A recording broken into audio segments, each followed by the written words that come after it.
Sign up to the SBR Network and use your free daily bet points to earn real-world prizes. Click on the page and start winning now.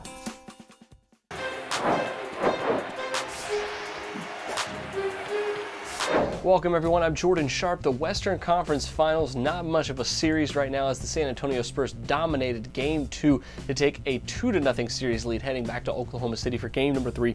And in that game, despite the Spurs dominating by 35 points in Game number 2, the Thunder come in as 2-point favorites in this game at home with a total of 208 points. Now the Thunder have absolutely no answer defensively for the Spurs in this series. Without Serge Ibaka, their defense has been severely downgraded, even more than I think a lot of people suspected heading into the series when the news broke that Ibaka was not going to play. And on the flip side, the Spurs defense has been absolutely amazing right now, and I really feel like Scotty Brooks is getting well out-coached by Greg Popovich in this series with how they're defending Kevin Durant and Russell Westbrook. Kawhi Leonard has been absolutely incredible so far this series in these playoffs, really, and really culminated Game 2, holding Kevin Durant from 6 of 16 shooting, only 15 points through 3 quarters in that blowout game. And with the Spurs, they just have too many options, most notably Danny Green in Game 2.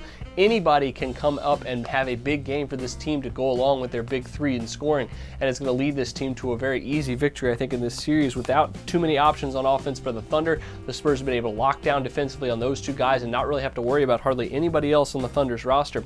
I think it will culminate into a win here in Oklahoma City for the San Antonio Spurs at +2. I think they're being just slightly undervalued. I think this game will obviously be a lot closer than what Game number 2 was, but with Parker canceling out Westbrook on one end and with Kawhi Leonard playing excellent defense on Kevin Durant, I'm not sure the Thunder can respond here without Serge Ibaka defensively.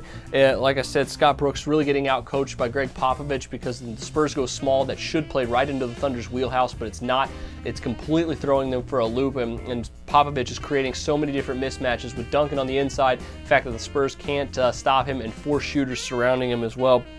It's really going to be hard for the Thunder to match up defensively against San Antonio for the rest of the series. They're so much deeper than what they were 2 years ago when this series went up when the Spurs went up 2-0 and then lost 4 straight to the Thunder. I don't see that happening again. I think the Spurs are a good play here in Game number 3 at +2. So add it to your NBA picks for Sunday night. If there's still time for the Saturday game, make sure you check out my play on Game number 3 of that series between the Pacers and the Heat. But until then, I'm Jordan Sharp, and this has been another edition of the Sharp Pick.